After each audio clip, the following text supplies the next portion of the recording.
So welcome. This is our July 21st meeting of the Fire Station Building Committee. I'll take roll call. I'll just go in the order that we're on the screen. Blythe Robinson. Here. John Kent. Here. Justin Yanosik. Oh, can he not hear me? He might have frozen. Justin? I think it's frozen. All right. Well, Justin Yanosik is here. I'll speak for him. Chief Kenny? I'm here with the present. Chris Baker? Here. And Aaron Hunt is not present at the moment. So I'm sure everyone remembers from the interview, we are joined tonight by Steve Kirby and John Lemieux from Vertex. As you probably all guessed, last night Vertex was voted unanimously by the select board to be the OPM. So we're all happy to have you here, ready to get started. First agenda item is public comment, but I don't see anyone on. I don't know if you have a different. No, I don't. Okay. So maybe we might have someone call in after some of the comments last night. But. Yeah, Mr. Ernie Alex called and wants to have a meeting with me about the fire station. I called him back and he wasn't home, so we'll catch up on him at some point and say, we're proceeding on our current path, Ernie. So hope you get on board. Okay. So main agenda item tonight, please review and approve a request for qualifications to selective designer for the fire station replacement rehabilitation project. So Vertex was kind enough to take a first pass at an RFQ. Hopefully everyone had a chance to take a look through it. I went through it over the weekend and kind of sent just some really kind of minor comments I thought on it. And I thought the rest would kind of discuss tonight. So I don't know if anyone has anything to add before we kind of jump into it. Maybe Steve or John, you could give us a little background on maybe how you prepared this. Yeah, sure. Thanks, Kevin. So again, happy to be here. I'm thrilled to get started. Basically, Mass General Law pretty much lays out what needs to be in a designer request for services. It's almost identical to the requirements of the OPM, obviously with the main difference you're hiring a designer instead of a project manager.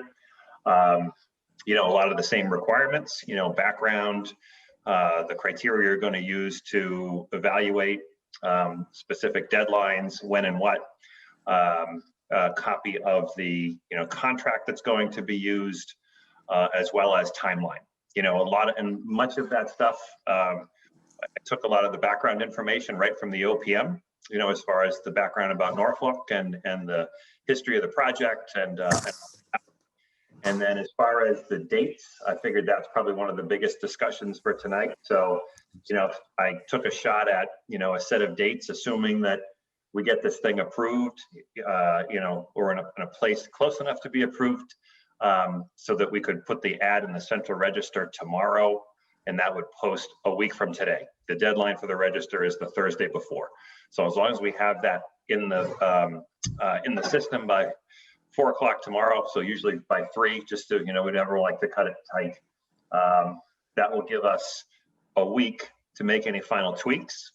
Would also give us the time to place the ad in the local newspaper and to get the advertisement posted in combis. Those are the 3 requirements for designer. I think that, as you said, the edits were minor, great, made those changes. Really, the dates are the biggest, I think, discussion point tonight. And I think the biggest other takeaway is the designer contract. We made a reference in the package to using an AIA document, American Institute of Architects. And, they have a lot of great templates. The problem is those templates really should be reviewed by council. And further, we've got some comments as well as some things we've been running into with not all designers. I don't want to throw a broad net, but we have been having some issues more often, more lately than we used to, about people saying, well, I don't own this, well, I don't own that. So there are some things regarding scope that I think we want to be specific to in that agreement. So I think, I think that could use a little bit more time than just the template, but that's okay, because we can issue that via an addendum to the request for services. And typically there'll be, we're going to do a site visit just like we would. We're going to go ahead and have a question period. There will be some questions, so we will likely have to issue an addendum anyway, with at a minimum the sign-in sheet from the meeting. So we will already have an opportunity a couple of weeks into the process to be sending out some supplemental info. And if we can have the contract catch up at that point, that's probably the best. Yeah. So if I can jump in, John sent me the sample contract the other day. I shipped it off to town council this afternoon and asked them to look at it. John and I spoke on the phone this afternoon, and just to follow up on what he said about, some designers being a little more choosy, if you will. We're probably going to want to make sure we get language in the RFQ and then in that document to make sure that they are responsible for everything that we think they should be responsible for. So I think that's would be good if we can spend the next, a couple days after tonight, maybe between Kevin and I and John and Steve, sorting that out if people are comfortable. But the town council was present council was the one who worked through the mediation with the architect we just had. And we spent a lot of time talking about things like, a high standard of care and what they're responsible for. So I'm feeling confident that they remember those unfortunate discussions and will make sure that the document that we ended up drafting for this puts us in a good place. So I just wanted you to know that we're working on that.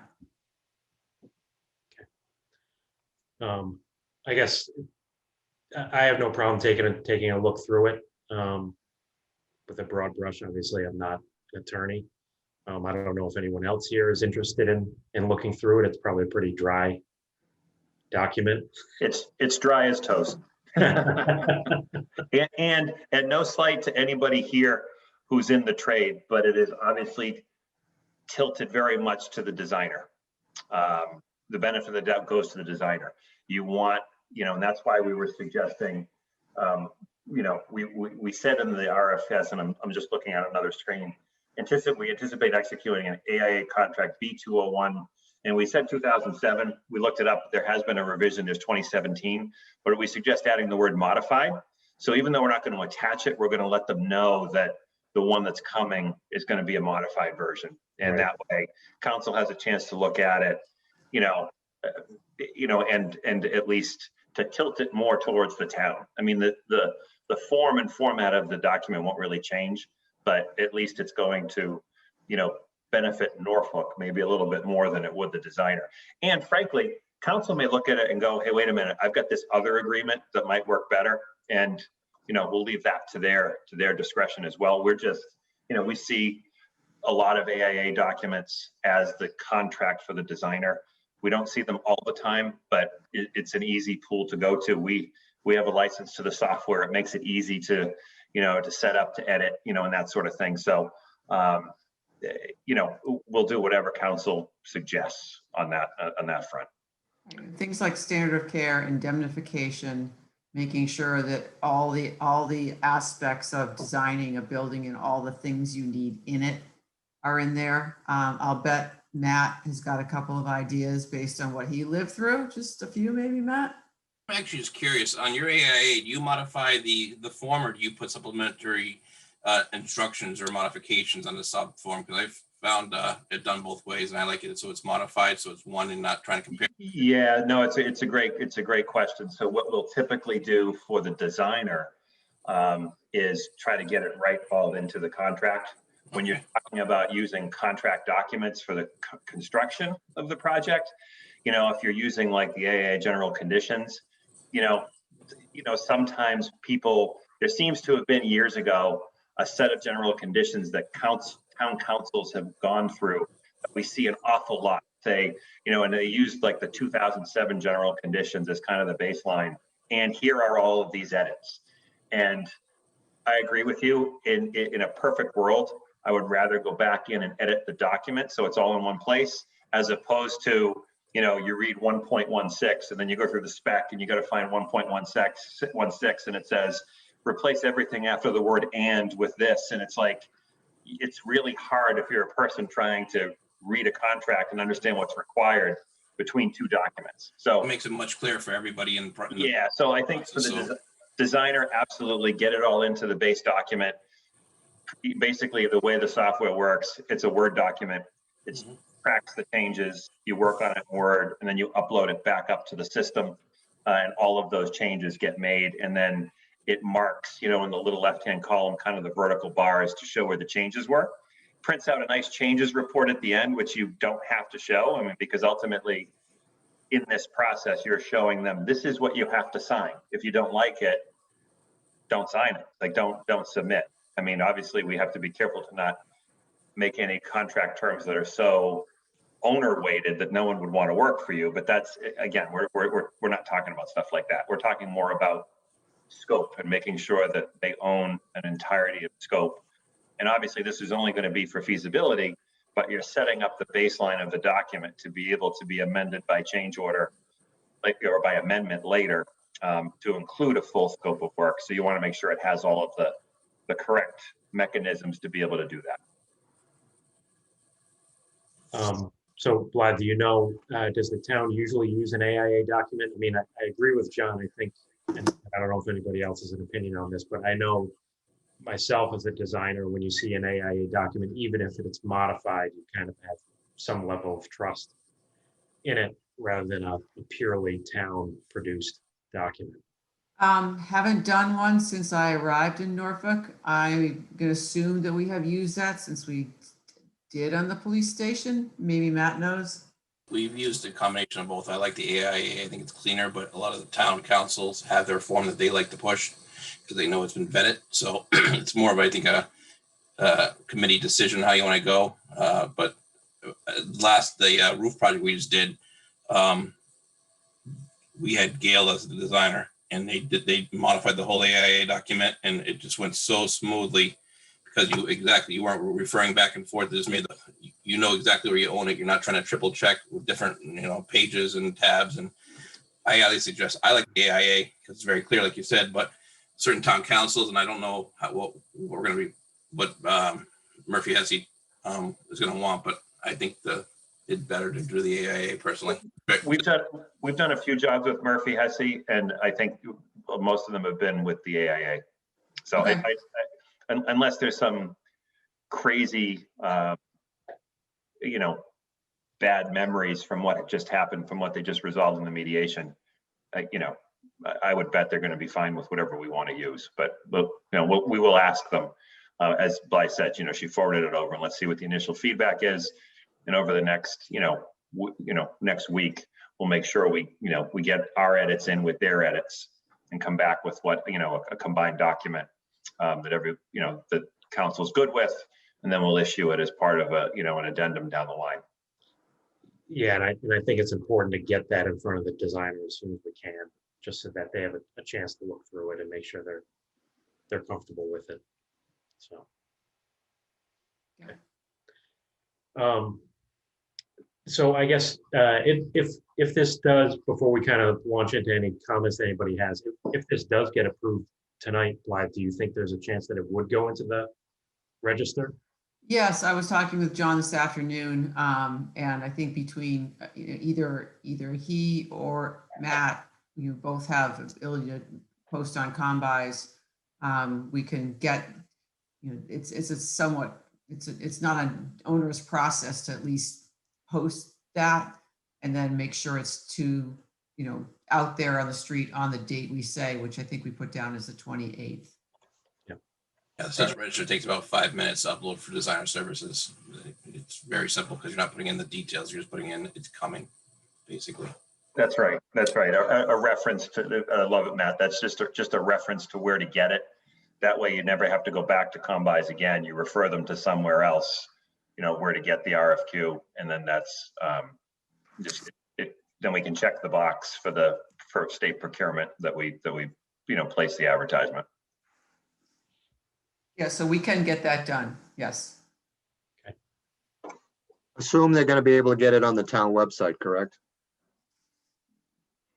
Yeah. Yes, one of us can handle that. We'll put it on the we don't have a procurement section on our website, but we can put it on the main page. And yeah, people can find, it's searchable, it's findable. Okay.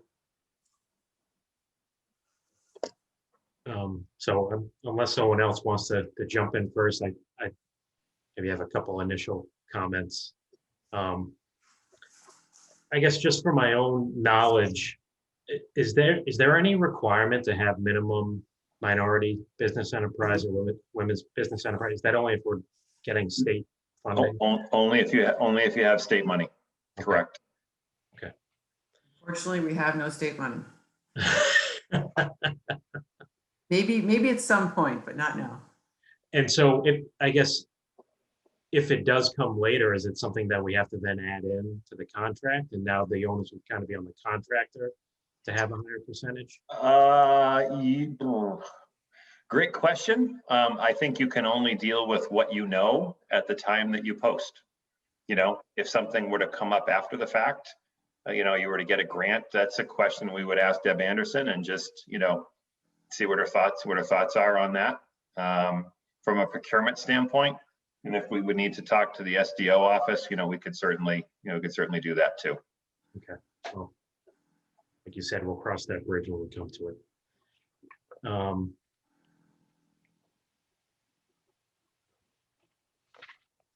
I guess, does anyone else have any general comments before we kind of go a little bit more in depth? Okay.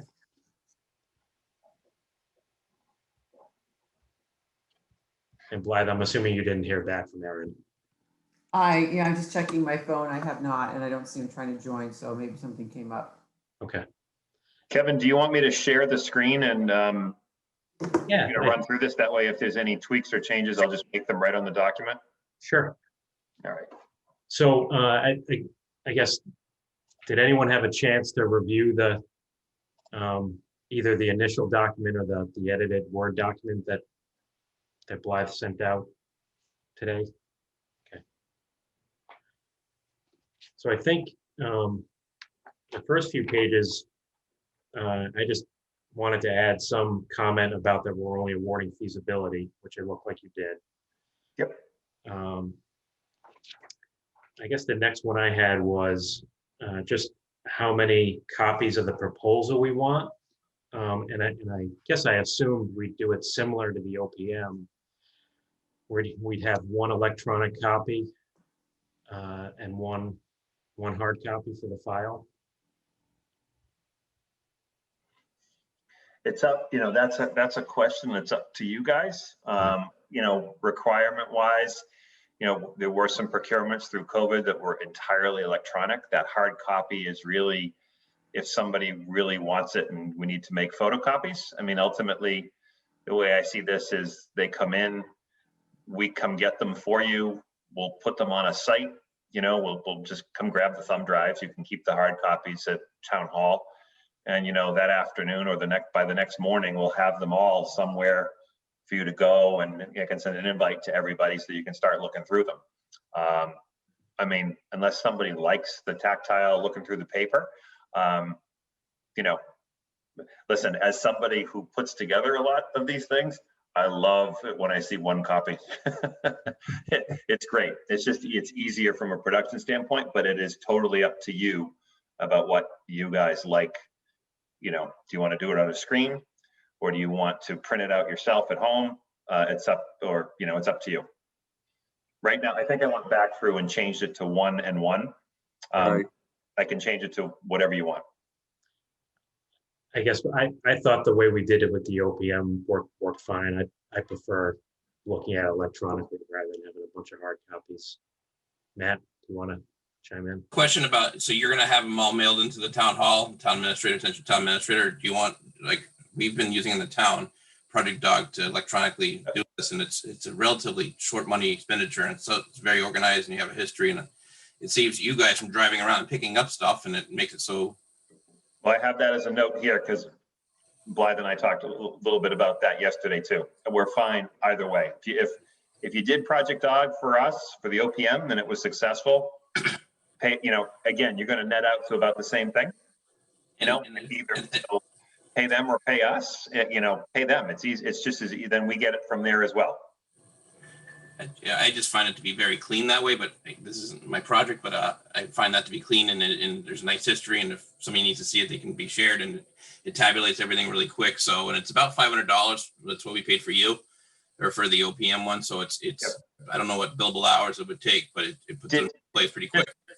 Quick question for you. With the OPMs, did you require, where did the hard copy go? They still mail them in the town hall. Okay, so it was an upload and a submit, basically. Yes, required both. And when we had a tabulation for that wasn't to be open, and that's another great thing is we knew when it was going to be, it was a physical record of when we saw the prices to make sure it was a clean bid and or clean on everything. So we've been using it. It's been really easily to maintain and to utilize, and for the money it costs, it makes it pretty easy. You guys just let me know. Yeah, I don't have a strong preference whether we use Project Dog or whether we use Vertex. I guess my original comment was really just to kind of only say that I would think we probably only want one hard copy because everybody is just going to get an electronic copy distributed to them. I think it's easier. I guess with the Project Dog, last time, Matt, you were kind of stuck sending them out to everybody. I don't know if that would happen again here, or maybe No, we would run it for you, Kevin. It's fine. We've used Project Dog, we've used Bid Docs Online. I mean, it's, it just means that if we have an addendum, we send it to them. And then, the whole bidders know that they're responsible for, they get the update, something's there and they have to go get it. If we do it, we maintain the list. And as the list grows, we're sending out, emails to the group, with attachments. We're fine. We're fine either way. Yeah, I guess. So is there a price difference between the two? Between what? Is there a cost? I mean, obviously we're either paying you or paying Project Dog. Oh, well, no. So just to be clear, we don't quote host it. We get a list and, Contact Architecture sends us an email, John, send us the RFS. We send it out to them, so it's whenever they come, so like the day one hits, there's usually a big push. Day two, there's someone else, so it's somebody checking an email box. So at the end of the day, $500, you're going to spend the $500 either way. You're going to pay one of our people or you're going to pay them. Yep. So it doesn't matter. It's really whatever if you were successful doing it for the OPM, stick with it. We'll go ahead and we'll use them again. Okay. That way you have the consistency for the project. Yeah, that's fine with me. Is I guess if and it sounds like you would manage it. Matt's not going to be stuck managing it anyway. So okay, that'd be my vote. I don't know what anybody else thinks. I think it takes, not that I would ever expect it, but it takes a little bit of the human follow-up out of the equation, so that, someone can it gets posted, someone can go get it. They know it, it's there, it's one and done. Okay. Seems like there's a value to that. Yeah, we'll call them, if that's the decision, we'll call them tomorrow. We'll get a number. I'll make sure that number is in whatever electronic ad we put together, both for the, it'll be in the combis as well as central register combis and the local paper. Well, that will just be where they go get it. Okay. Yeah, I would say go with it unless anybody else feels otherwise. So, decision made. My next comment was under selection criteria. I know you had listed top 3 finalists. I think that's pretty common. I guess I wanted to leave it a little more open-ended.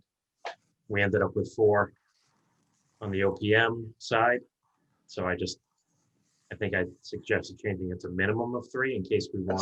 That's what I did. Yep. I mean, the only thing I would say is that we didn't all come to a consensus top 3 for the OPM, but when we went to 4, pretty much caught everybody's top selection. So let's leave it a little more open-ended. This gives you a little flexibility if you decide you need it. Right. So the other question I had was, and I thought the selection criteria was great. And I thought it was really kind of nice to have the different categories of how you're applying 0, 1, 2, and 3. Kind of makes it a little bit more objective to an extent. I guess my question is how, for the OPM process, we kind of had an initial set of criteria that we voted on, or that we filled out, and then after the interview process, we had another one that we filled out that night to kind of rank the 4 finalists. Is there kind of a similar 2-tiered approach here, or are all these just being used? No, so what I think, and I think Vlad and I talked about this a little bit. The way I look at this is, I'm just scrolling through here, is these criteria that are in there are used to get them to the dance, to the interview. To the short list, right? Those criteria are still in play when we meet them in person. So to me, it's the same criteria, but it's how they articulate themselves. And I think in the selection criteria, there's also a note that says interview. And we're not waiting. You're not supposed to forget what you read, when it gets to the time to interview the shortlisted folks. So I think that the rubric helps get you to the shortlist, and then ultimately you remember all of that, and that comes into play. But really, the interview stands on its own. So I don't think you need, what questions are we going to ask? I mean, I know you guys had a pretty good set of questions for us. We'll do the same thing, and I think we would have a separate score sheet, I guess, just for the interview piece. But we tell them there's going to be an interview, and this is what gets them there. I don't think we need to tell them how we're going to score the interview, because frankly, we don't know really how many we have yet and what that's going to be, because we just, we haven't gotten there. We don't know what those questions are going to be. I think it's fine. We've used this format over and over and over again. And nobody has said, well, wait a minute, what's the interview going to be like? I think everyone realizes this gets you there. And then ultimately you interview, and how they do in the interview. And when we're done with the interview, I'll say to everybody, think about tonight, think about what you read, kind of put them together, and you interviewed 4 people. Tell me 1, 2, 3, and 4. Who's your first choice? And kind of go with it, that way. I don't necessarily think you need to put an interview rubric into this. Okay.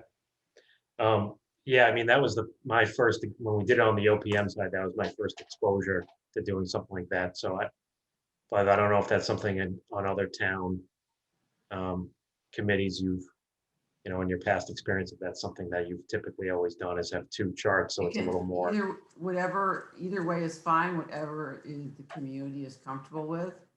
I mean, if you wanted a scripted out or different rating system because you had one, we could. But I also think John's approach gives you a little more latitude, when you get to that point, because really, even though we scored them, it still came down to somewhat, the gut reaction to what you just saw. Sure. Yep. And the numbers end up reflecting that. So whether it's 0 to 100 or 1 through 4, it's not materially different. Yeah, we lost an interview once. We came in second place. The gentleman said it was really close. You lost by 0.2. I'm like, what does that mean? Like, at the end of the day, to Bly's point, I think having the latitude is great. Like, I don't care that I lost by 0.2. I care that I lost, so at the end of the day, the scores are great to show how you shortlisted. And then I think coming out of the interview process, a ranking is sufficient. And, you don't forget all of the hard copy stuff you looked at, because that got them to the table. And it also shows depth of preparation and, the research they did and all that. but then ultimately that interview is really about how you feel. Those questions, it's not that there are right answers, it's how they answer as a group. It's, I mean, obviously you just went through it. So to Bly's point, we've always taken the approach of keep that a little bit more open, and it gives you flexibility instead of pigeonholing you into, you know, a rubric that, you know, score may not quite play out. You don't want to force scores to get to where you think you are, you know, how you rank them. So I think leaving it open is probably better. Yeah, I've done the scorecards on designer interviews on other projects before, because that's the direction we were going in. But invariably, it becomes a conversation with the designers, so you sort of stray off of what your scorecards are. So it can be a nice guide. You know, it's a sort of a scorecard for whether they were prepared, who they brought, and so forth, and then a scorecard for some of the questions that we come up with.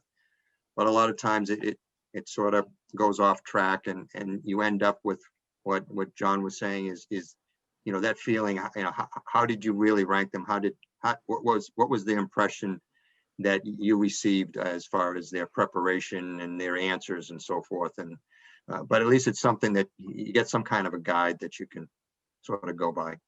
And don't get me wrong, we will definitely have another conversation about this, interview questions, like when we meet to talk about the shortlisting, you know, of what we receive. You know, at that point, or maybe prior to that, we're going to talk about, okay, we're getting close to interviews here. What are your thoughts? What are your questions? Do you want to use the same questions used as the OPM? Do you want to tweak them a bit? I mean, it's just because we don't put it in the RFS here doesn't mean we won't prepare and have something in front of everybody, so that when we meet to interview these folks, you know, we are as prepared as you were when you were interviewing us. And we have a number of somewhat generic questions that apply to any design project, not just a fire station, that you know we'll bring up and you know present to potentially use. But it's, you know, it all revolves around how they work with their sub-consultants and so forth.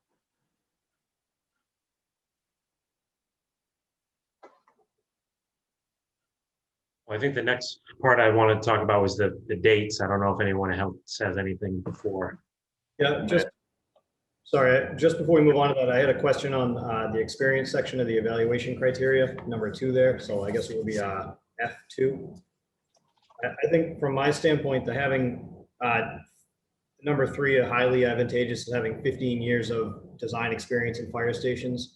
But if they designed 1 station a year for the last 10 years and they designed 12 stations a year in the 5 years before that, I think the recency is more important than the volume in this case here.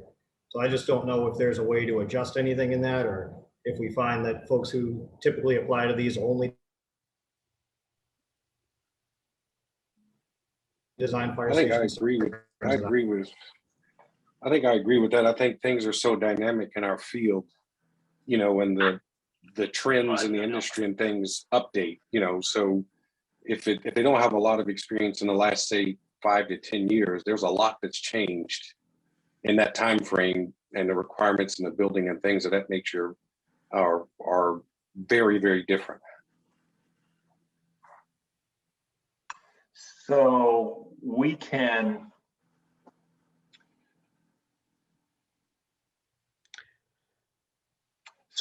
we could certainly change this. So, okay, so here's the thing.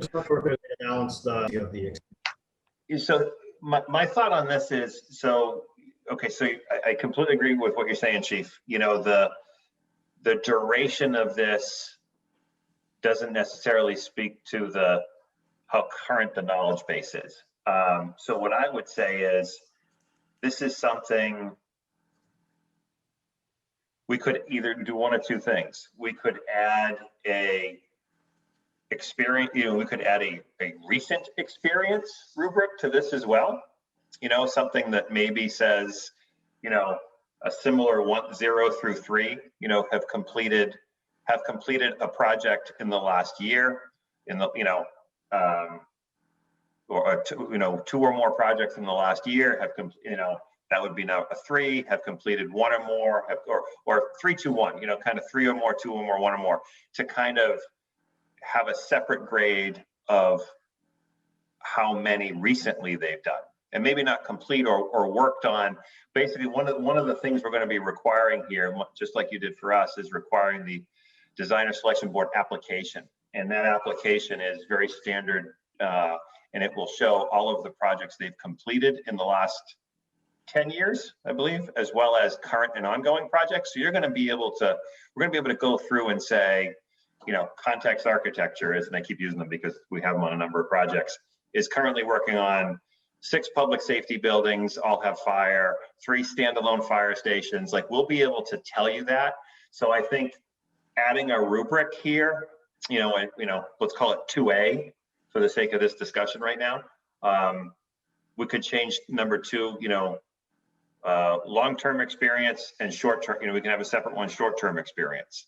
And we can come up with, you know, 3 recent projects. So leave that to us, and we, you know, I'll put something together for that. I think that's a great idea.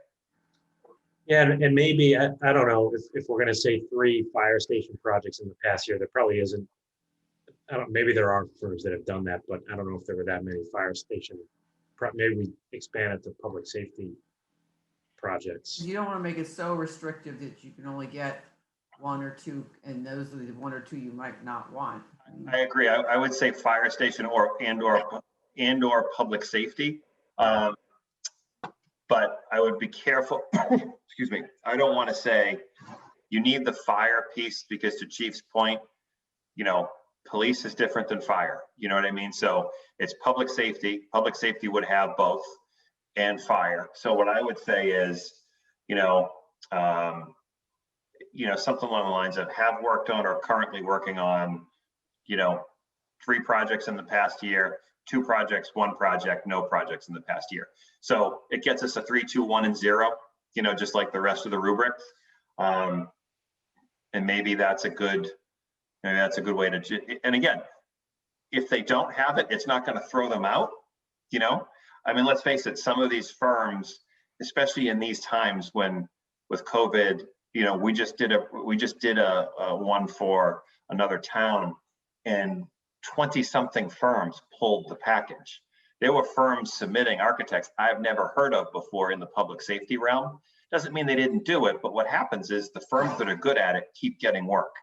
So that doesn't mean there isn't a good one that hasn't done one in a while. They might have done one in the station, might be 5 years ago. Doesn't mean we shouldn't look at them, but to everyone's point, I think that short-term experience is most relevant because of changes in designing, changes in firefighter safety, hot zone, cold zone, you know, all that stuff.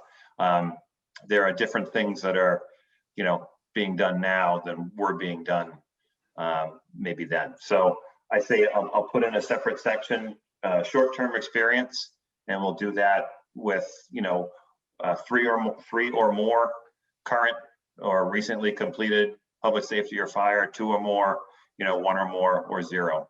And that way, anyone who scores 0 won't have finished one in the last 3 years. Yeah, and maybe it's recent experience instead of, I don't know, short-term experience just sounds. Yeah, good call. Thanks, Justin. Thank you. Anybody else have anything on the rating pieces? I have a question. I noticed when it talks about the tasks that'll be performed, there's really only one part, and that's right in paragraph A. Is that sufficient? I'm just used to seeing it broken down way more. I'm just not familiar with municipal.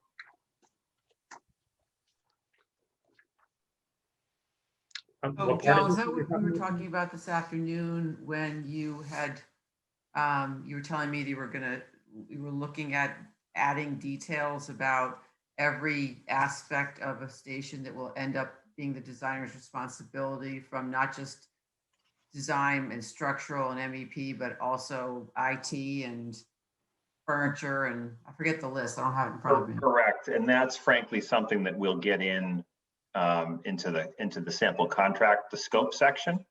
The reality right now is you're hiring for feasibility, and as I said, we want to set up the infrastructure, the project infrastructure such that in the contract such that, assuming we like what they do after feasibility, we move them into schematic design and we keep bumping along the way. I think that the contract is the way to best show that. I mean, the reality here is that any designer that sees this understands that this is a project that's starting at feasibility and going through construction. I think the specifics of the scope is what gets worked out in the contract, and frankly, in the proposal form, basically what's going to happen is we're going to go through and figure out who we like, just like you did for the OPM. Then we're going to ask for proposals, and it's that point. We don't know yet, and Blythe and I had this conversation too. We don't know yet what level of hazmat we're going to go through. We don't know what level of geotechnical testing we're going to go through. So some of this stuff has to be fluid. So we also talked about the fee for the project, and just saying that it's going to be negotiated is sufficient, because we may, as this process goes along, let's say we say $100,000 for feasibility, but then later on, somewhere down the line, we say, well, wait a minute, maybe we should do borings at this other site. Well, borings could be 20 grand, 25 grand, depending on where and what and how many. So I think keeping it a little more vague, figure out who we like, and then ultimately have the infrastructure in place for a contract that's very specific. And ultimately, we have our get out of jail clause here. If we can't successfully negotiate a fee and scope with the first designer, then we move on to the second one. So I think as this moves along, we have the ability to kind of make sure that we get everything in here that we want. But I think in that contract, in that supplement that we'll put out, it'll be very clear that we're expecting somebody to design soup to nuts, one end of the specification to the other, no carve outs. I mean, in a fire station, there are typically some things that are owner supplied, but we still need them to do the design work so that, we know that the systems will work, whether it's a station alerting system, the Zetron system, whatever is going to go into the system for the fire specific systems, they still need to coordinate, and we need to make sure that's in there. Some of the stuff Steve was alluding to that, we had a conversation about was, somebody just saying as designer, well, I don't own that. That's the owner. No, you own the entirety of the design. Doesn't mean the owner might not buy some of the pieces separately, but at a minimum, we need you to sit with our security person, sit with our telecom person, sit with our IT person. There's going to be a lot of shared, as Brian talked about in the interview, there's building the station, and then there's all these other things that are fire station specific that we still need a ton of coordination between vendor and contractor and designer, because it's the only way this stuff gets done. And you also want those specialty vendors doing the work directly for you. You don't want the contractor doing it. So that doesn't preclude the designer from having to touch all of those things to make sure that all of the pieces fold well into their design. But you need the designer to design the system in order for the state bid contractor to give you prices on what their portion will be, i.e. audiovisual. That design has to be on paper, but the monitors, projectors, screens, whatever will be involved in that audiovisual system, that, the components will come from your Valley Communications or DGI or some state bid lister. But we need a document to give to them in order to get their prices. And that's what we want from the architect through his sub-consultant, electrical engineer / low voltage engineer. Along with what John said is coordination with, your IT, chief, you as the end user. So, there's, as there's going to be multiple meetings to go over each and every part. And, some of those meetings with some of these, sub-consultant type things will probably be a few meetings just to get it ironed out.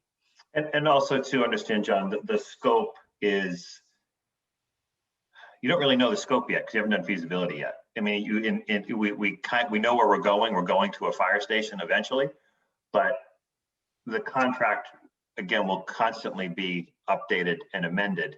so that when we get to the point where we get into schematic, we're going to make sure we include all of those systems like Steve talked about, coordination of the owner supplied systems, communication, telecom, IT, all of those things. And then as we get into the contract after schematic, when people finally see the first number and we say, okay, we're going to go and move into design development and construction documents, we're going to make really sure that all of those I's are dotted and T's are crossed. So it's not necessary to put it, I think, all in here. I think we'll make it pretty clear to them that this includes a full system. I'm not, as you know, we're working probably with 3 or 4 different architects right now on public safety or fire projects. And I'll say overall, they're very good at understanding, what they're being asked to do. But we want to make it specific in the documents. But I don't think it needs to be, this isn't a contract. This document isn't a contract. This starts the ball rolling. And I think, can happily add any other comments you want in kind of the scope, but I think keeping it at the high level is all we have to do. The RFS isn't meant to be a full detailed scope of everything we expect them to do. We're going to negotiate that with them after we choose the firm we like the best. Just to follow up on that, how detailed is the actual request for fee? Is it enough to say feasibility study for this size project? Oh, so we will get actually, it's a great question. We typically get super detailed scopes of work from designers because they understand, they get down to, here's how many meetings we're and this is some of the stuff Steve and I have a problem with. We're going to budget for you for 3 meetings. Well, what if it's 5? And be very specific about the scopes of work, who their sub-consultants are, the ones that are part of their fee, the ones that are outside of their fee that are considered reimbursable costs, because again, somebody can't give you a hard number, they give you a budget because do I need to drill 3 holes or 4? Do I need to take 8 asbestos samples in the building or 6? So we get budgets for those reimbursable things so that we take the base services plus the reimbursables and say, okay, is this a fair number? And between all of the experience on this committee and the experience we have, we're going to be able to tell you if it's a fair number or not. And then we agree to that scope. And then that scope gets used and we'll put it in the contract. And we're not fans of attaching a scope. We're fans of writing the scope into the contract. Back to Matt's point, I don't want to refer to a proposal dated such and such because a lot of times there might be some company-driven terms and conditions that get attached. No. The terms and conditions are what the contract is with the town of Norfolk, not, some lawyers, 8-point font at the back, for terms of payment and that sort of thing. So we're going to set all that. We're going to take that scope, put it into the AIA document, and it'll be pretty straightforward. So we don't necessarily tell them how to write that fee write-up. They could be different by the different firms. No, and that's the negotiation piece, and that's the scope negotiation. So, when we talk about schedule, our, Blythe and I went back and forth on our fee a couple times. You're going to go back and forth a few more times with the designer. There's just so many more details, compared to us. We're straightforward. You're talking to the people you negotiated with. When you deal with a design team, they could have 3 or 4 or 5 sub-consultants, between, hazmat, structural, MEP, and that's all a function of, are they a firm that has in-house services or are they a firm that outsources? And so that any discussion you have with them, they then have to go back to their 3 or 4 or 5 sub-consultants, ask questions, get answers. So typically what you get when you get their proposal, it's really also, they've taken and copied the proposals of their sub-consultants and kind of put them in. And, it wouldn't surprise me if the fee proposal for this is 5 or 6 pages long. They're typically very well detailed. And if they're not detailed enough, we'll ask them to go back and do it again. But more often than not, they are the firms that do this regularly. There will be a ton of detail in it and, probably more than you want. But that's good. That's what you want when you go through this process. But I don't see us getting the fee proposal at the same time we get the technical proposal. No, you can't. No. Okay, I just want to be clear because Yeah, we yeah, were yeah. No, not as this clear is about a that in the first round as we should have. it's a qualifications-based selection, and only once we rank them, you know, you notify number one. You know, we'll call and notify that. Let's say we interview 3, we'll let them know that they're low. You know, we'll let the other firms know. And there have been a few times when we can't reach an agreement with somebody and we move on to number 2. It doesn't happen very often, but it does happen. And that gives you, that's the out card. If there's someone just being, no, I won't do hazmat for you. Like, I'm not saying anyone's ever done it. And we need it. Well, we want you to do it. Well, I don't want it. Well, like we've had some people say in the past, well, our insurance company doesn't want us to do that. Well, we're hiring a designer. I don't want the town of Norfolk to have to hire a designer and a geotech or a designer and a hazmat. We want to be clear with the firms that we want to hire one firm and run everything through them, because that's that one point of contact. You want one contractor, you want one designer, so that if there's a problem, you're going to one place and not providing an opportunity for the, point at each other. And I think it might be good that if the scope is a little, we're not super defined with the scope, that we read through, we've got the top 3 candidates. Somebody might have something in their proposal that we think is a good idea, and then we try and negotiate into whoever we select, I would imagine. They might have slightly different scopes, but for a feasibility study, they're probably all going to be similar, would be my guess. And that might kind of help us a little bit here. It's an easy thing to chew, a smaller piece, feasibility study, is probably an easier scope to negotiate up front. And we will also be able to tell you guys, we've worked with, the reality is, even though 20-something people may pull this, the reality is probably a half dozen firms that we've worked with, that we've probably done all of our public safety buildings with. There's probably 6 or 7 firms tops that we've done all of those projects with, because they're good at it. They do lots of them. So the reality is when we get down to that, if we have any thoughts or concerns about proposals or that sort of thing, we'll be able to tell you. You know what I mean? We'll Steve and I will, okay, looks like we're going to be going with so and so. Okay, we've done these few jobs with them. We have proposals. We can pull them up and look and that sort of thing. I don't think we've ever had an issue with folks saying you didn't give us enough detail. I mean, typically we're talking about we're talking about price a little bit. We're talking about, you're kind of saying you're only going to come to 2 meetings. It's more how many meetings you're going to come to, those sorts of things. That's more of what you see. But we can also tell you before we move on, like, you may see a great proposal from somebody feasibility wise. Our hope is that we're going back for SD, we're going back for full design. So when we see where these folks are and we're shortlisting, we'll also take a look back before, as we're doing our research to, come back to you to shortlist. If we have any concerns about contracting or that sort of thing, that's where we would tell you. If we have any concerns about non-ownership of a problem later on down the line, or excessive change orders, on other projects due to, errors and omissions, we'll let you know. But I mean, for the blanket statement right now, for the most part, we don't have those tales to tell, which is a good thing. Most of the folks that are going to go after this, most of the folks that we've worked with on public safety projects have been good to work with, have not been out of the ordinary type things for errors and omissions. It's, usually the things that get you are the hidden things. No designer is perfect. The realistic ones will tell you that.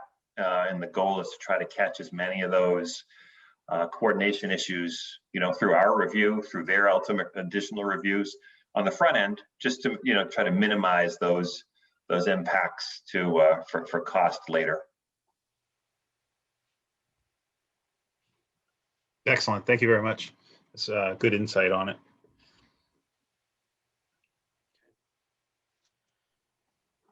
Anything else before we get into proposal timelines?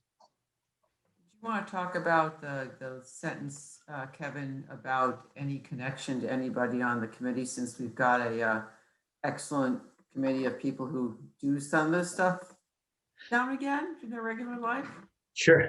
I guess I was going to go in order, so I was going to do it after Oh, this. sorry. No, it's okay, but we can talk about it. So, yeah, I guess I'm sure that there's others here that may work with an architect that's going to bid on this. I know, the firm I work for, almost certainly there'll be a couple that bid on it. I guess in talking with Blythe, I think there was some miscommunication where she thought I was talking about that, if the firm I work for is working on this particular project, which is probably a non-starter, but I guess where it says, or other connections just seem kind of broad that, I'll offer myself as an example. I'm working on 2 other fire stations right now that the architect almost certainly is going to bid on this. And so does that count as a connection? Or, it seems like kind of a broad statement where someone could say that that's a connection that I have to them. So I don't know maybe we just leave it at financial connection. I don't know what the purpose of other connections was. Inside John, info. you're muted. Oh, you're muted, John. No, my daughter started asking me questions. I Oh. purposely muted you. Thank you. Sorry about that. Sure. Listen, the other thing too about this, guys, is this is, I put this in here. I'm not an attorney. This doesn't have to say this way. This is just something that's been in other ones that we've used. So, however you want this written, we can put it in there. What the town of Norfolk will allow the folks on this call to do, or their companies to do, that's not our purview, so we can put whatever you need to in here. Excuse me, Kevin. I think a quick call to the State Ethics Commission and just have them review that and explain the situation that our parties are in the industry, and there are chances. Just because you don't want to have pick the finalists and then have somebody protest it, I think I'm sure if we run it by them, they'll give us the proper language that would accommodate. I think it would be a good 15-minute exercise to do before you take it in or leave it out, just because it takes liability off the town in case somebody does protest it. I guess, is there a reason to leave the statement in there? Or- Because on all the ethics tests, when you do your ethics online, required testing there, I guess, whatever you want to call it, they do talk about having interest and it could be inside information shared. So they try to make it as non-inclusive as possible. So I think we should just reach out to them and get a definitive answer to protect everybody. I think that's a good idea. As I read the sentence, it says a financial or other connection to the designer. It sounds like, and the folks who are on this committee who work in these fields, you're not going to you're not working for the designer. You might be working for a sub-consultant to the designer. And so how far away from that actual contract is okay. Well, If you say financial relationship, then, you can easily put a disclosure on file that says, I work for the company I work for. They're a sub-consultant and I have no financial gain from this. I'm just a W-2 guy, I'm making this all up, who, happens, and I'm not going to work on this project. The guy in the cubicle 3 doors down from me is the one who's going to work on Norfolk. I'm not, and I'm getting nothing for it. Blythe, this is something that if you wanted counsel to opine on this statement, have a conversation with him or her and say, hey, here's our situation. How would you best write this? Matt's point's a good one too, but that's more of Kevin's specific concern, you know, how personally what you would need to do in town to file whatever you need to file. But I think if you have council look at this, you know, I think that's probably a good call. Yeah, and maybe this is just the engineer in me looking at this black and white, that it says, you know, have any financial or other connections, that we're not going to have any connection. Maybe there's some reference to that, you know, would somehow compromise our ability to, you know, be fair on the project, or something in here that you can file a disclosure, you know, because the designer is the architect. Myself as a structural engineer does work directly with the architect, so we would have a direct connection with them. Not necessarily on this project, you know, I obviously would not be working on this project and then also be on the committee, but there's really no reference to defining it just to this project. It's just saying, or other connection. Just seems very, very broad, that maybe there's something that can be added, or it can be kind of tightened up a little bit. That Well, I understand the concern, so let me get a hold of him tomorrow and sort that out and circulate the sentence to everybody. yeah, I mean, I can say unequivocally that even if we hired a designer that I work with, you know, on a regular basis, I'm certainly not going to let it sway any of my decisions here. But I think if something, you know, is not precluding someone on this committee just because they've worked with that architect in the past or is currently working with that architect, I think it's, you know, the idea was to get more people in the industry on the committee, and so just don't want to prohibit that in any way.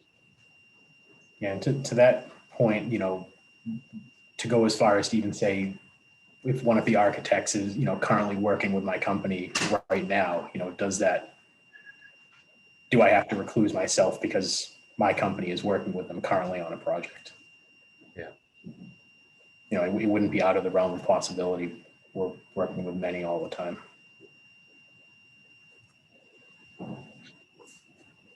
Okay, yeah, I think if council can look at it and maybe, yeah, any financial or other connections that would, you know, compromise their ability to work on the project, something, they can probably come up with a better word than I can. But Well, to allow so that if you're, like I said, you happen to do work with that designer, but it's not going to be in any way connected to this project, and your overall compensation isn't affected by the fact that your firm might work on this, that Right. seems to me a reasonable outcome. right, And maybe you file a disclosure just so you've got belt and suspenders and no one can say you didn't point it out, which usually for the Ethics Commission is their biggest thing that they point out. They want at least people to have said, so no one can point a finger and say, well, you know, George never disclosed that he works for ABC Engineering. Yeah. Whether George benefits from this or not, it's usually their big issue. To take it even a step further, you know, say like myself, I have an ownership stake in my company. Does that make a difference as far as benefiting financially?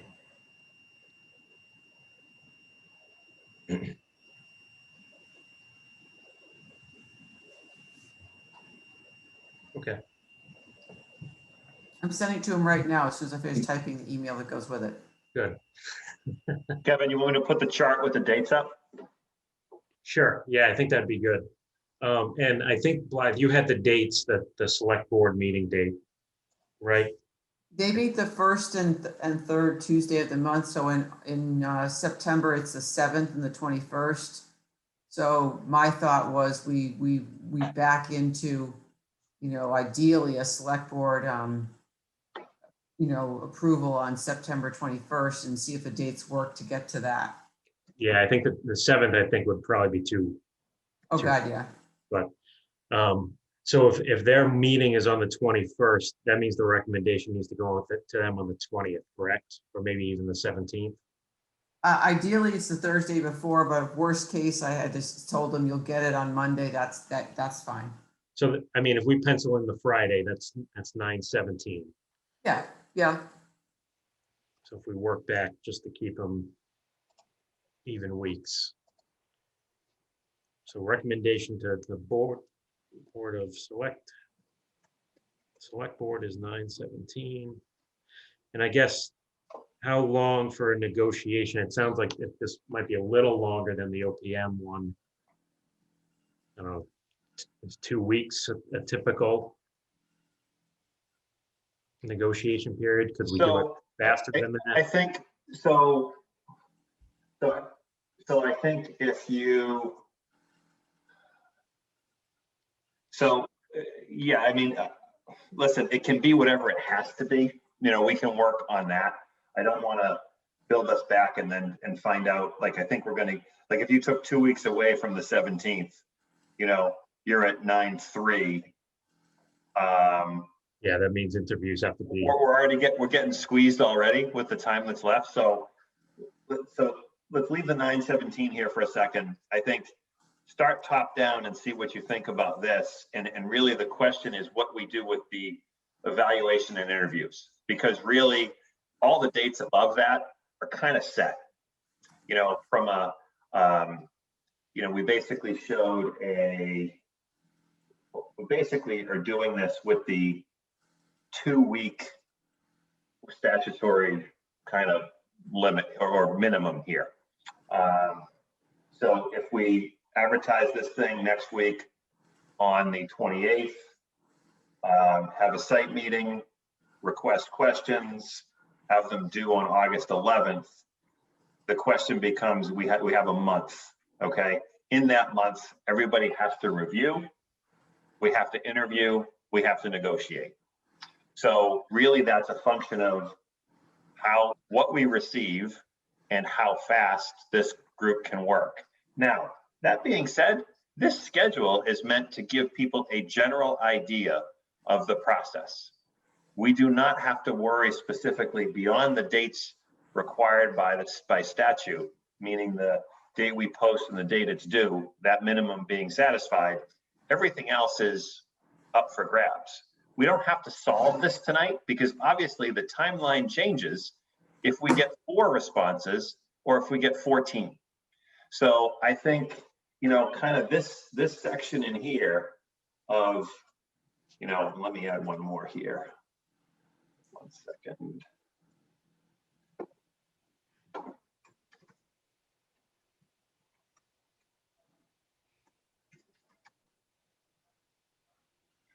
So really, we're talking about, you know, 8/12 through 9/16.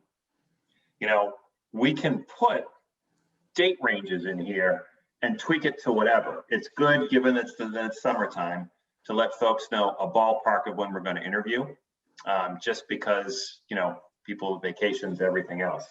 So it really is a question of, let me see here.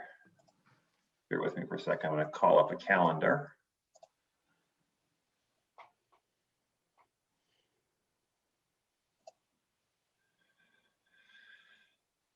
So if these things come in on 8/11, I mean, what's the committee's thought on, you know, 2 weeks to review and evaluate puts us at 8/25. The week to interview would be the week before Labor Day, which would be 8/30 through 9/3. And that might be Probably a vacation week for people last week. Of yeah, summer. so maybe, so then the question becomes, if we, maybe the interview week then is the week of Labor Day, you know, somewhere in there, you know, 8/31, 9/1, 9/2, 9/3. And then that gives us the following. Labor Day is the 7th and the 6th. The 6th is Labor Day. Oh, shoot, that's right. That's right. Just from my standpoint, I'd like to participate in that if I could, but I'm away at a conference that week, the end of, like, that begins the 30th. I'll be gone for over a week at that point. So don't schedule anything based on me, but I would be around the week of the 23rd, but not the week of the 30th. So listen, we could interview. I mean, how do folks feel about if we interview the week of Labor Day? Okay, we would have notified them before that. Okay, so we're not talking about making a decision right before, but that gives this committee really a long runway to review and shortlist through the month of, the remaining month of August. So it gives us basically the 12th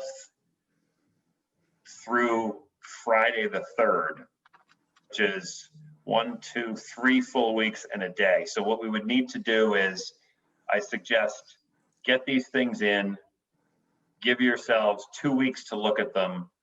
We give ourselves somewhere in the week before Labor Day or the time before Labor Day to talk now. And if that's, if Justin's away, we get his feedback, or we wait till he comes back.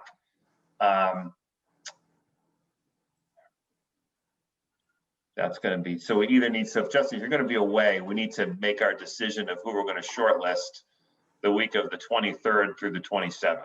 Yeah, Now, I'm at a insurance meeting the beginning of that week of the 30th for 2 days myself. all right. So the week of the 30th is no good. All right, so that's a dead week. So let's talk about, so if we're going to get these things on the 11th, we have to meet to shortlist the week of 8/23 is a Monday to 8/27. So that gives people a total of a week and a half to review what we received. 2.5. Yeah, it's 2. Well, it depends on when we're meeting the week of the 23rd. Right. I'm going to fill this in. Tell me what you think. Hang on. And just with Justin, I'll be on vacation that week, but don't hold things up on my account either. Which week is that, Chris? The week of the 23rd, I'll be gone the 23rd, 24th, and 25th, but back the rest of the week.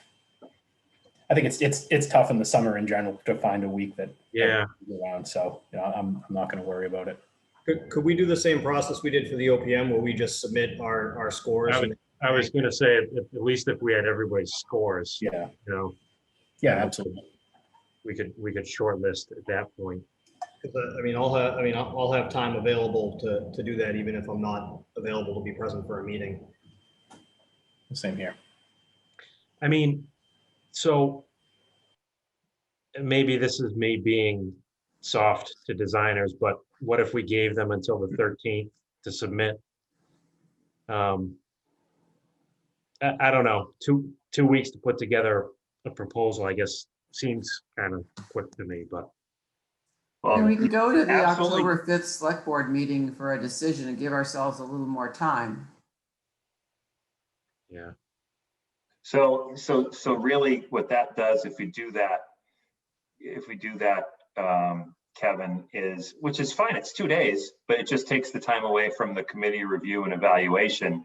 The reality is that if people are going to send in their scores and do it on their own speed, the folks that have to leave and go away are going away on vacation after the 20th, that's fine. The reality is those that aren't have the whole following week. So,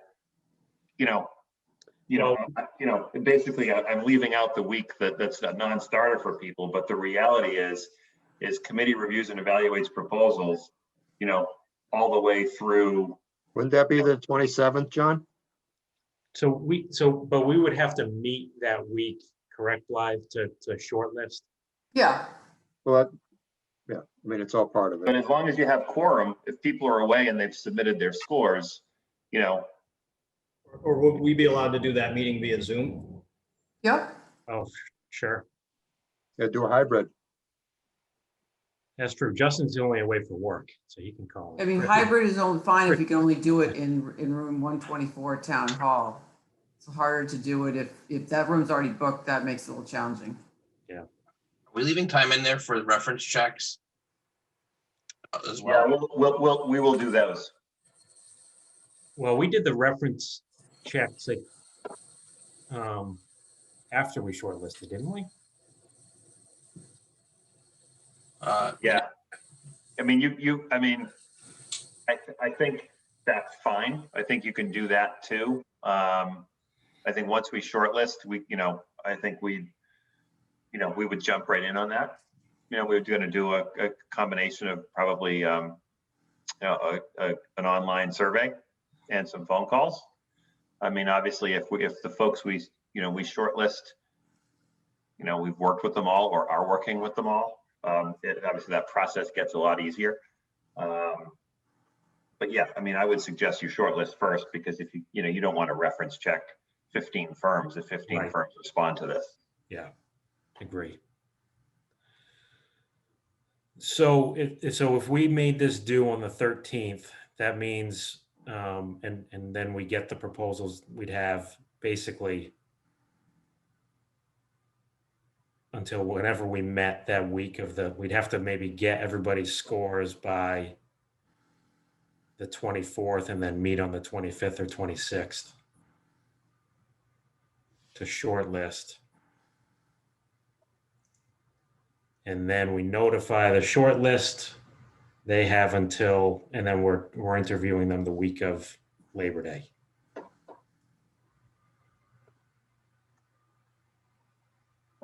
Is anyone away the week of Labor Day, or is everybody, I would imagine everybody's back by then. I'm back, but I'm already committed to meetings on Tuesday and Wednesday. Oh, So I could do Thursday, or we could talk about trying to do them not at night, but I know we realize the rest of you are working. well, and the other thing is that we still have to negotiate in time for the 17th as well. Well, no, but that's okay, because Vlad, you're talking about the week of the 26th. So you're not around Monday the 23rd, Tuesday the 24th. I'm around that week. I have a meeting on the 24th of August, a select board meeting, but I'm around that whole week. That's no problem. And Okay. I'm around the week of Labor Day. It's just that I already have a select board and an advisory meeting on Tuesday and Wednesday at 7. That's of Labor Day. Oh, okay, of Labor Yeah. Day. But I mean, like anyone else, I can miss a meeting. Well, I don't think it's a meeting. I think it's the interviews. So Right, it's just, right. but that's okay. If Tuesday and Wednesday of Labor Day are tight, we can interview on the 9th, on Thursday the 9th, and Sure. Monday the 13th. As those can be the 2 days. I mean, I'm not saying Friday. Nobody wants to interview on a Friday night. So let's just say that right now. So why don't we say Thursday the 9th and Monday the 13th are the 2 days for the interview. I mean, we can always tweak that. We can go, if it's only 3, we could squeeze them all in on the 9th maybe. But if it's more than 3, we have the 13th as a fallback. And listen, we can negotiate in 4 days, because we're just going to put it on here and tell them that we have that timeline. We need that. And the worst case scenario, if it fails, like time-wise, we can fall back to the next selectmen's meeting. Which is October 5th. Yeah, which, again, time is money, and the sooner we can start, the better. But frankly, it's not the end of the world if there's an issue. Yeah. Yeah, I was actually going to say maybe we just end up aiming for the next select board, but it's probably better to try and hit the one on the 21st, and if we miss it, then we go. Yeah. So here we go. Interview. So Thursday the 26th, we meet to shortlist via Zoom. In-person interviews Thursday, September 9th, and Monday, September 13th. And then so the negotiation with the firm, we'll make the decision. We'll negotiate with the firm like it's going to happen right away. We're going to make the recommendation to the Board of Selectmen on Friday, the 17th. Select board. Please. Sorry. Perfect. Okay. And then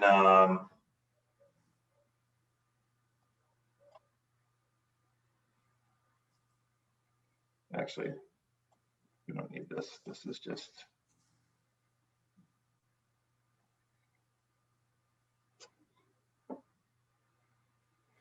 I think that works. I mean, listen, we can always push it out. Again, tough time of year schedule-wise, but I think if those dates can hold for the short list and the interview, I mean, these are the important dates, the 8/26 and then 9/9 and 9/13. Yeah, so I think that really gives committee review and evaluate proposal that if we're meeting on the 26th, that really gives us until maybe the 24th to review them before we have to get our scores in. Correct. But I don't think you necessarily need to get to that granular detail here, but. Right. Okay. Does that work for most of the people on the line here? I know, so Justin, you're away the week we would meet to short list. I would be available on the 26th. I think I actually travel on the 28th. I'm not entirely sure what day, but I'm pretty sure it's the 28th. So I'd be available for that. And I checked the work schedule. I'm available the 9th and the 13th as well. Awesome. And again, for timing, I mean, it sounds like we're talking about evening interviews. What time do you, I mean, I can put a start time here. What time does the committee want to start that in the afternoon? So, I mean, the OPM ones, we started at 6 o'clock. That would be ideal if we could do it again. It's just for my work schedule, that's easiest. But I don't know what everybody else feels. Yeah, that works for me.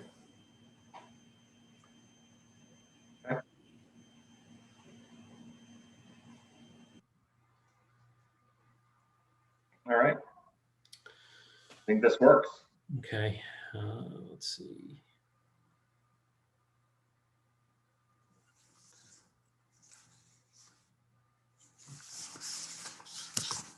I'm sorry, Chris, what week did you say you're on vacation?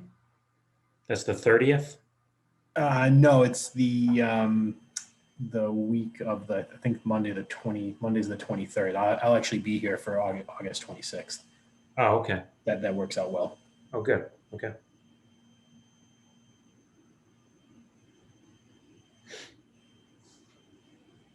All right. Awesome.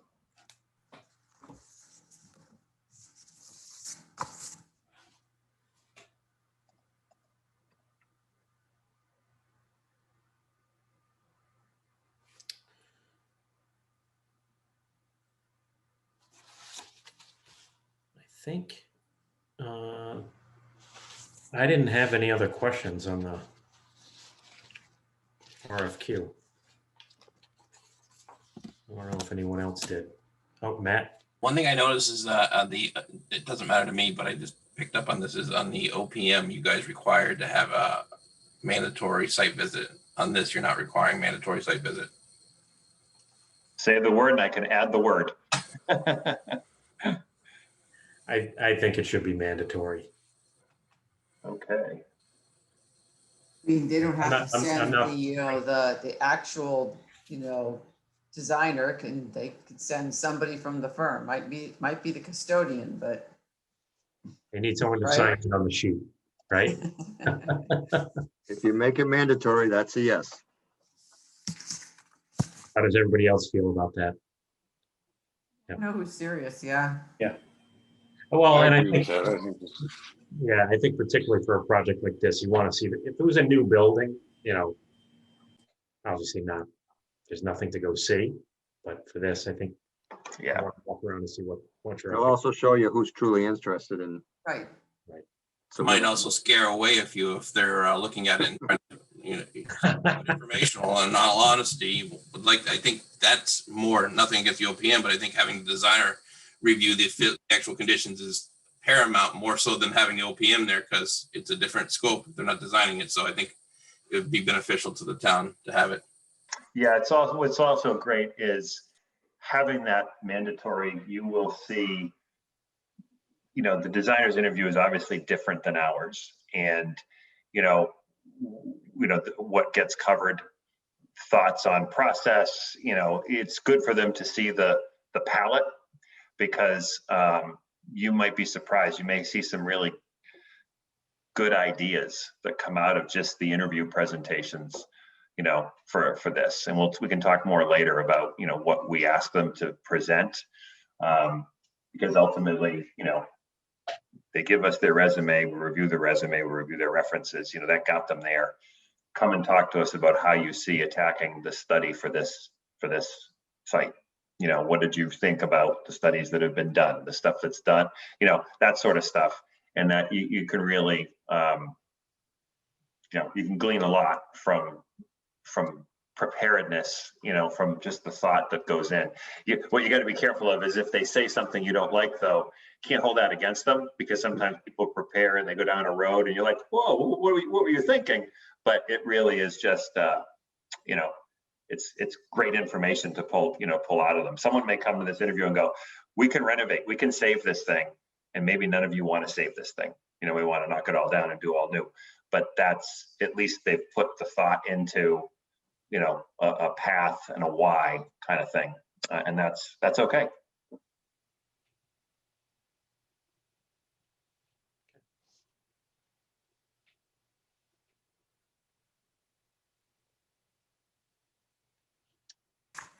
Any other comments? Yeah, one last thing, just on a procedure. If we do go through Project Dog, it's best to list the project number on Central Register as well. If you'd like, I can get a project number associated without having that fully done, or unless you guys have a relationship with them as well. Matt, I'll be frank with you. If you want to do that, that's fantastic, and get that to me. We typically don't use Project Dog. We've used Bid Docs Online more often than not. So if you have that relationship and can reach out first thing in the morning to get me that, because I need that for the Central Register posting, that's fantastic. All right, and I'll also, do you guys have a login information, or do you need credentials? Oh yeah, no, we have credentials. Yeah, no, we're good. We haven't used them really for this, but we get solicitations from them. We've bid a few jobs with them, Okay. but a few. But we have credentials. That's no problem.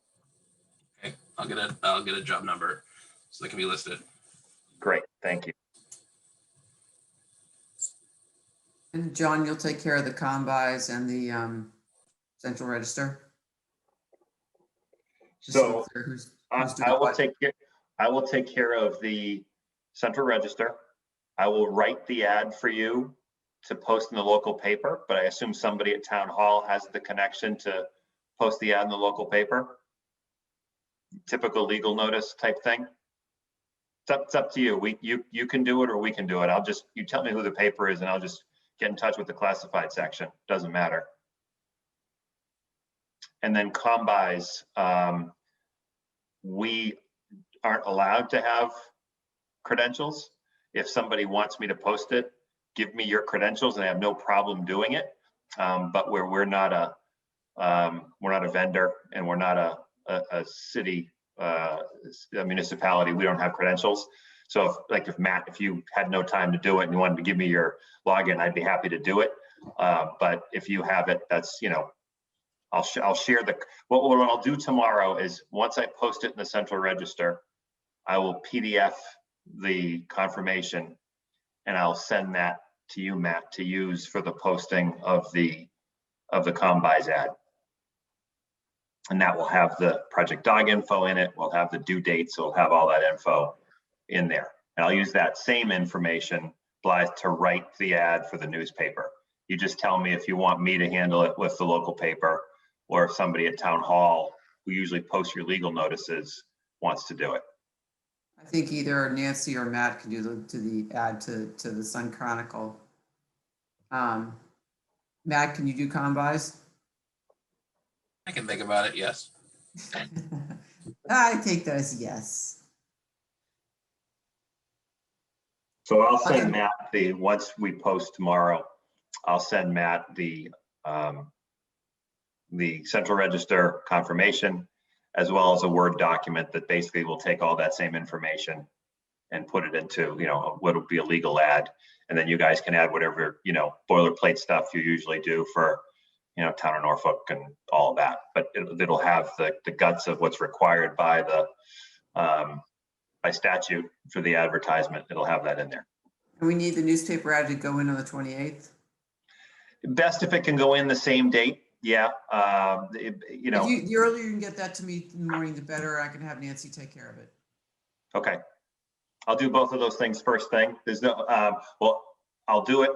I'll leave the blank open. Matt will send me the Project Dog, project ID. And as soon as I have that, I'll finalize both of those things and send them over to you. Great.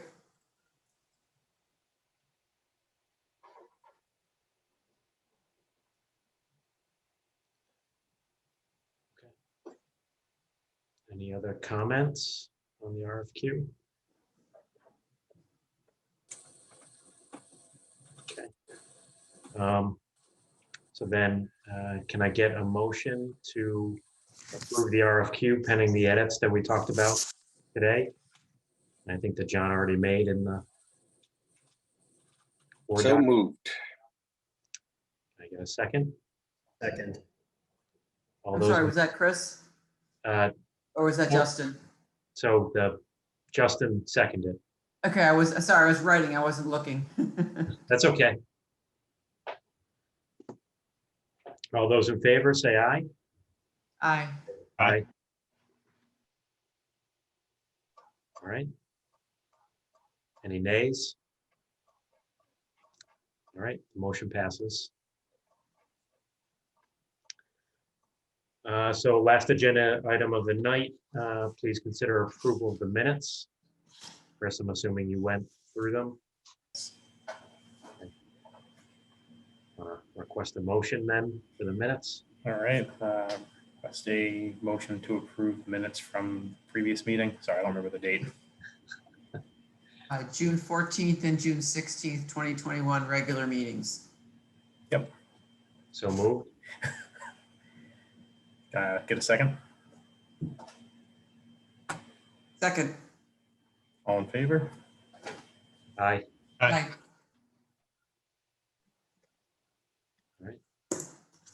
We're good.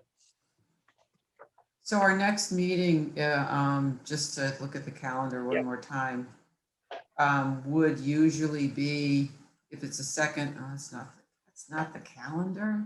It'll be the 10th, correct? Or the. It would be August 9th, so I was gonna say, we got to probably go off our schedule, but I couldn't remember if it was Mondays or Tuesdays. second Monday. So we would meet the 20th, I've got it written down, right? We'd meet the 26th. We're gonna meet instead. the We would 26th. just delay till then.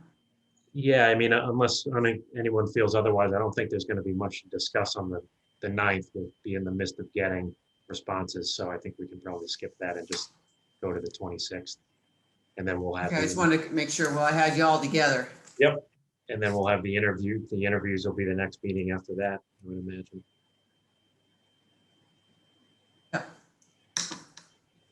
Okay. Anyone has nothing else to discuss?